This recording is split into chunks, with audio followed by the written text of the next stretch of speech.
Josh and I have been friends for as many years as we have because it started even before we knew we actually wanted to be friends with mutual respect. Yeah, and mutual respect and understanding, Brian. And understanding grew over time. Yes. I didn't understand Josh the first time I really encountered him. I thought he was kind of strange. And Yeah. And Brian was strange as well, so just so you guys know.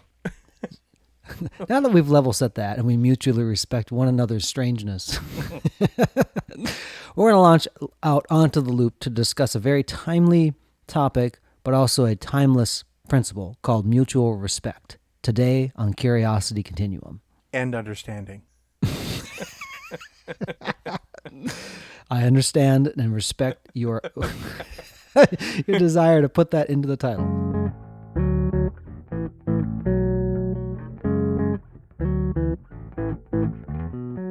Hey everybody, this is Brian. And this is Josh. Thank you for joining us today on Curiosity Continuum. For those of you tuning in for the first time, Curiosity Continuum is a podcast and movement started by two lifelong friends who want to spark your curiosity, help you integrate information, and enhance your everyday contextual awareness in a constantly changing world by sharing conversations with you that explore, examine, and reframe common practical topics. And if you want to receive updates when new content is available, please be sure to hit subscribe on your favorite podcast app so you can receive notifications when there is something new to listen to, and we know you guys do.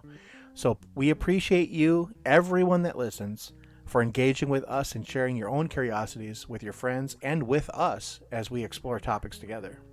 And you can find us on curiositycontinuum.com and have links to RSS and to social media and everything.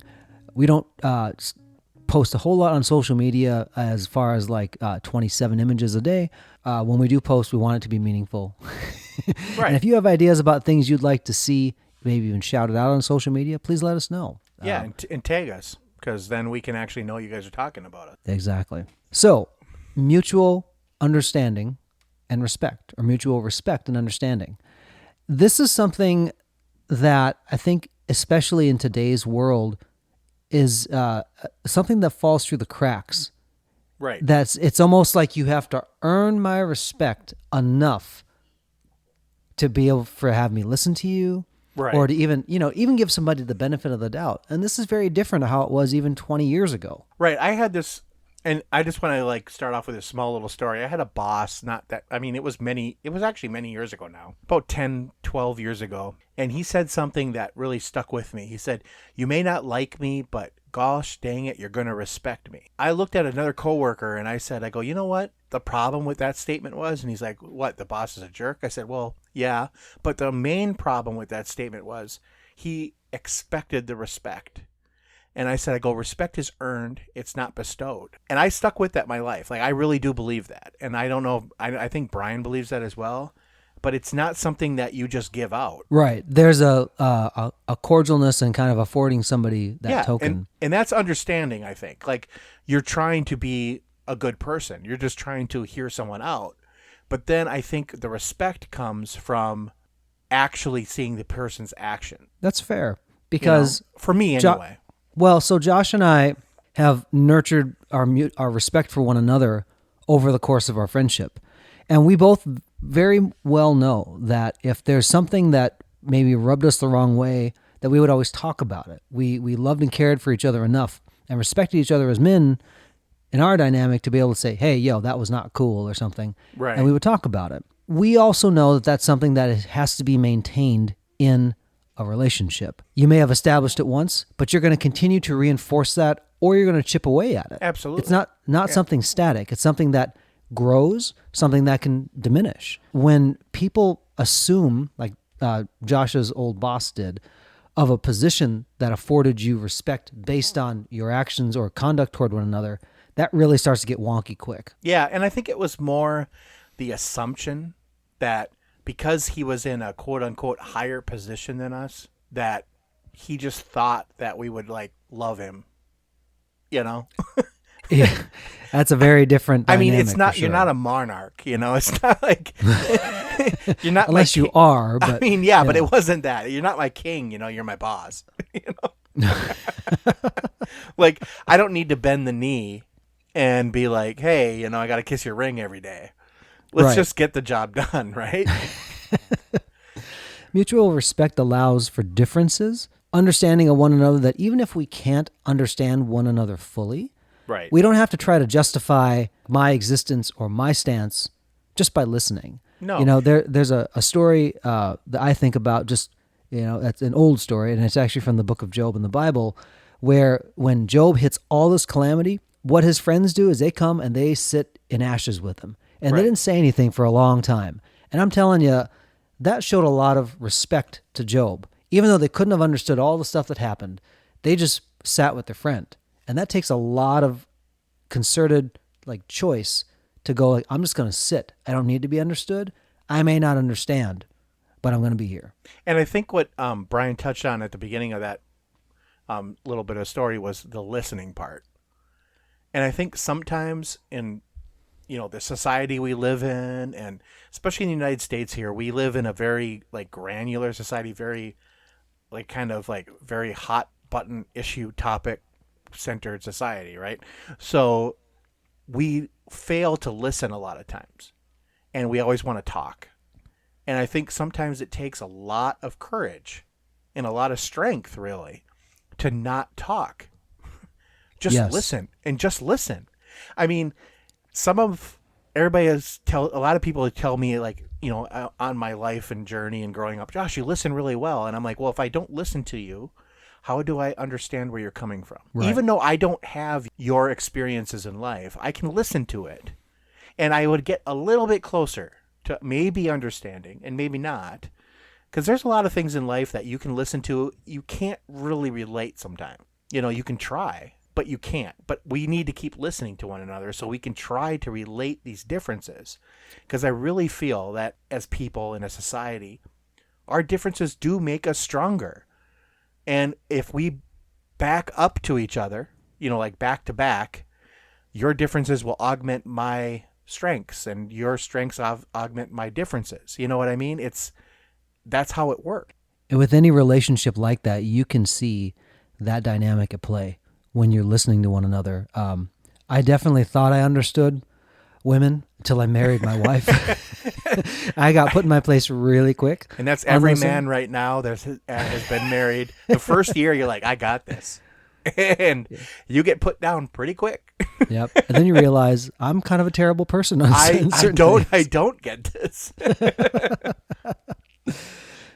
Mutual respect, I think, comes from a place where you have recognized somebody's worth as a human being, regardless of what they vote in the ballot box, what they think, maybe what their moral stance is even. I mean, as hard as that may be, it's like a choice. The reason why it has the ramifications to say, why did that person do that? It's because we as human beings have worth. And if we fail to recognize the worth within each human being, the respect breaks down really quick. Right. And don't conflate, I really think this too, is don't conflate respect and understanding with agreeing with someone all the time. Because it doesn't mean you have to agree with them even on a moral issue. It just means that you listening and you're respecting their time that they're giving to you and vice versa. So when Brian and I talk, a lot of these podcasts, we talk and we talk and we talk, but we do allow each other to speak, even if we don't totally agree with each other. Believe you guys and gals, believe you me, we've had conversations where we get pretty deep sometimes and we don't record it. Exactly. But at the end of the conversation, I really do feel that both of us understand each other better. Yes. And I think that's worthwhile, right? And yes, it absolutely is. And we become better for it. Better friends. Absolutely. Unity through diversity is probably a good way of characterizing it. And unity does not mean unanimity. Right. We all believe the exact same thing. For diversity, what that is, we can find unifying things. Part of the reason why Josh and I did this podcast is to try to help people when we say a common practical topic in our kind of intro.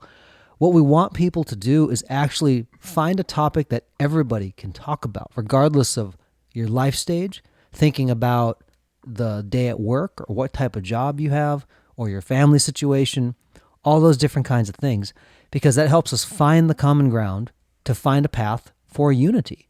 And that's really important because there won't be anybody in the world that believes exactly the same way you do on exactly every single thing that you do. So if that's what you're looking for, then the best thing to probably do is clone yourself. Yeah.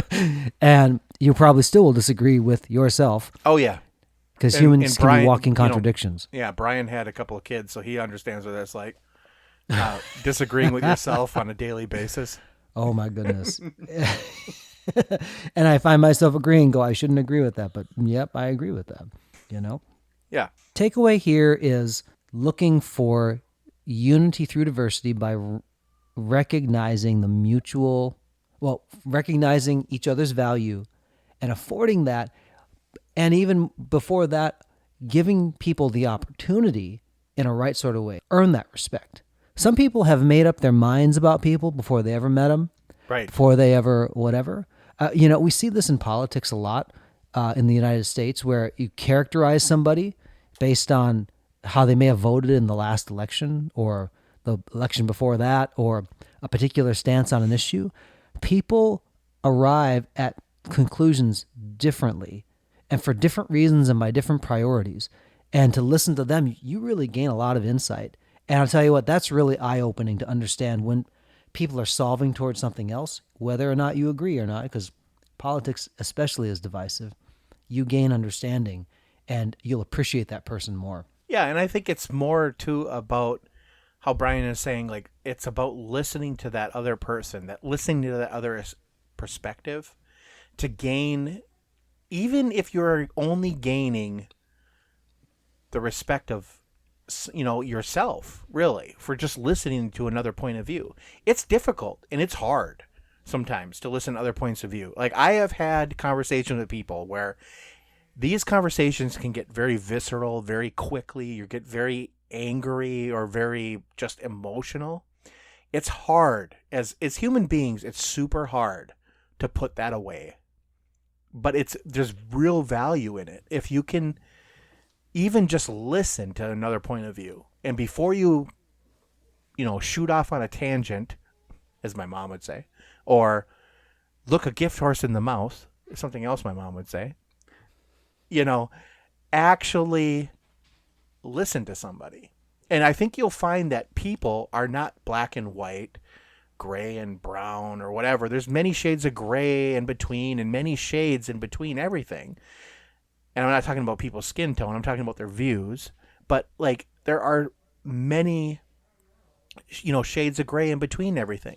People are not this A or B, Republican, Democrat, liberal, not, People they have different views on everything. And you gain real respect and understanding by listening to that. Yeah, and with listening to one another and understanding the nuance, it does take effort.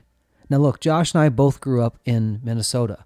I think the land of passive aggressiveness or something, or, what's kind of crouched as maybe just a sarcastic comment. But remember, all sarcasm really has the root of something that somebody really wants to say, but they're trying to make it sound like they don't mean it, but they really are.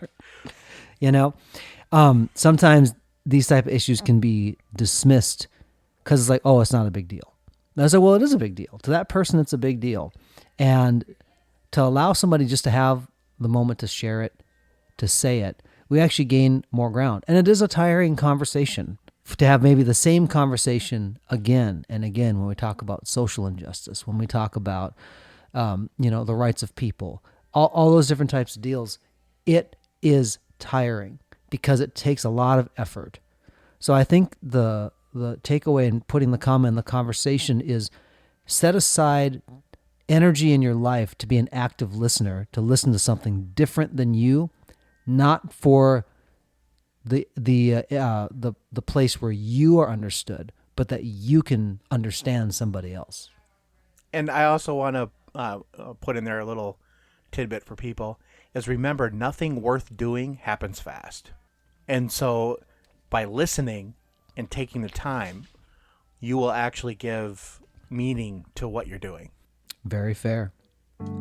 So, until next time, this is Brian. And this is Josh. For Curiosity Continuum.